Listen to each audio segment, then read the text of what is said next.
بسم اللہ الرحمن الرحیم وعن ابن مسعود قال، یہ مشکات المصابیح کا صفحہ نمبر 446 ہے اور کتاب الرقاق کی تیسری فصل کا آخری حصہ ہے۔ حضرت عبداللہ ابن مسعود رضی اللہ تعالی عنہ سے مروی ہے، انہوں نے فرمایا، تلا رسول اللہ صلی اللہ علیہ وسلم، اللہ کے رسول صلی اللہ تعالی علیہ وسلم نے اس آیت کی تلاوت فرمائی۔ آیت کیا ہے؟ فَمَن يُرِدِ اللَّهُ أَن يَهْدِيَهُ يَشْرَحْ صَدْرَهُ لِلْإِسْلَامِ، اللہ جسے ہدایت دینا چاہتا ہے اس کا سینہ اسلام کے لیے کشادہ فرما دیتا ہے۔ اللہ جسے ہدایت دینا چاہتا ہے اس کا سینہ اسلام کے لیے کشادہ فرما دیتا ہے اور وہ انسان پھر حق باتیں آسانی سے قبول کر لیتا ہے۔ فقال رسول اللہ صلی اللہ علیہ وسلم، ان النور اذا دخل الصدر انفسح۔ اس آیت کی تلاوت کے بعد نبی کریم صلی اللہ تعالی علیہ وسلم نے ارشاد فرمایا کہ نور جب سینے میں داخل ہو جاتا ہے تو سینہ کشادہ ہو جاتا ہے، یعنی نور ایمان جب سینے میں داخل ہو جاتا ہے تو سینہ کشادہ ہو جاتا ہے۔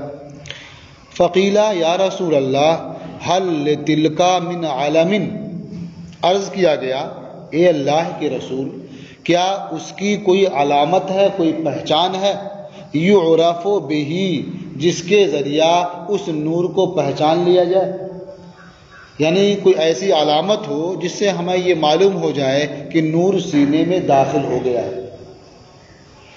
قال نعم، نبی کریم صلی اللہ تعالی علیہ وسلم نے ارشاد فرمایا، ہاں علامت ہے، پہچان ہے۔ وہ علامت کیا ہے؟ التجافی من دار الغرور والانابۃ الی دار الخلود۔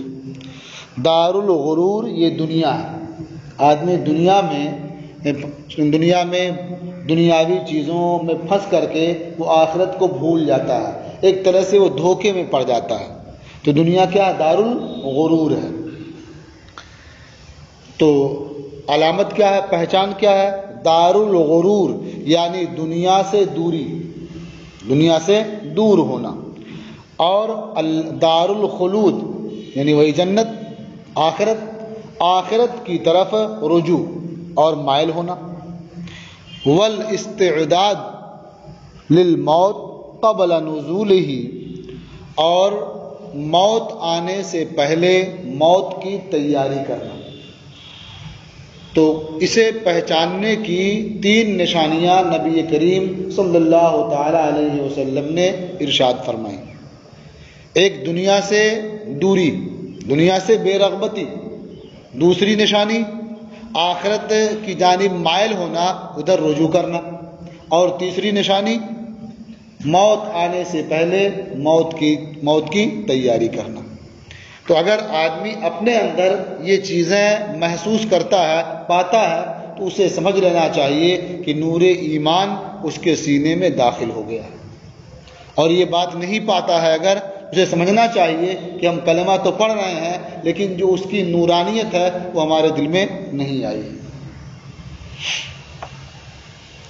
وعن ابی ہریرہ وابی خلاد ان رسول اللہ صلی اللہ علیہ وسلم قال، اور حضرت ابو ہریرہ اور ابو خلاد سے مروی ہے کہ اللہ کے رسول صلی اللہ تعالی علیہ وسلم نے ارشاد فرمایا، اذا رأیتم العبد یعطی زہدا فی الدنیا، جب تم دیکھو کہ بندے کو دنیا سے بے رغبتی عطا کی جا رہی ہے، یعنی بندے کے اندر دنیا سے بے رغبتی پیدا ہو رہی ہے، وقلۃ منطق، اور کم بولنے کی طاقت دی جا رہی ہے اسے، قلت کمی اور منطق گویائی، یعنی گویائی کی کمی، کم بولنے کی طاقت اسے دی جا رہی ہے، فَاقْتَرِبُوا مِنْهُ، تو تم ایسے بندے سے قریب ہو جاؤ، اس کا قرب حاصل کرو۔ کیوں؟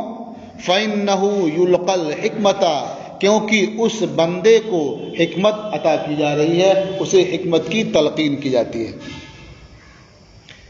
تو معلوم ہوا کہ دنیا سے بے رغبتی اور کم بولنا یہ اس بات کی علامت ہے کہ بندہ رب کی بارگاہ کا مقرب ہو رہا ہے اور اسے حکمتیں عطا کی جا رہی ہیں۔ اس لیے ایسے بندوں سے قرب حاصل کرو، ان کی صحبت اختیار کرو۔ رواہم البیہقی فی شعب الایمان، یہ دونوں حدیثیں آخر کی امام بیہقی نے شعب الایمان میں روایت کی۔ یہ باب